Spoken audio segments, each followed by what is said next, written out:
Sir இந்த வீடியோல பாத்தீங்கன்னா டயர் பர்ஸ்ட் ஆகி கார் ஆக்சிடென்ட் ஆயிடுச்சு. எதனால இப்படி டயர் பர்ஸ்ட் ஆகுது? இது வாங்க லைவாவே காமிக்கிறேன். இந்த டயர் இப்போ பர்ஸ்ட் ஆக போகுது. வாங்க காமிக்கிறேன்.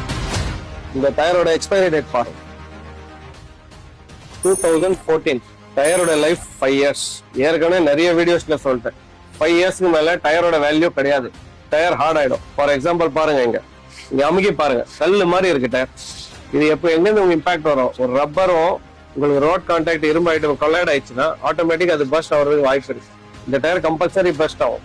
ஒன் ரீசன், டயர் எக்ஸ்பைரி ஆகி போச்சு. செகண்ட், டயர் ஹார்ட் ஆகி போச்சு. தேர்ட் வந்து உள்ள எல்லாமே ஸ்டீல் கார்ட்ஸ், அயன் ராட்ஸ் வரும், அது துரு பிடிச்சிடும். துரு பிடிச்சா என்ன ஆகும்? இப்படியே சுருங்கி போயிடும். ஸோ 100% டயர் எக்ஸ்பைரி போடுறது அதுக்கு தான். மேனுஃபேக்சரிங் டேட் பார்த்து வாங்கணும்னு சொல்றது அப்படிதான். From the date of manufacturing 6 months use பண்ணுங்க. அதுக்கு மேல யூஸ் பண்ணாதீங்க, வேஸ்ட். அது கடைக்காட்ட சொல்லுங்க, ஷோ மீ த எக்ஸ்பைரி, அதுக்கப்புறம் டயர் மாட்டுங்க. எங்க கடையிலேயே அந்த ப்ராப்ளம் வருது. பட் அது பண்ணி தான் நான் தெரிஞ்சுட்டேன். 100%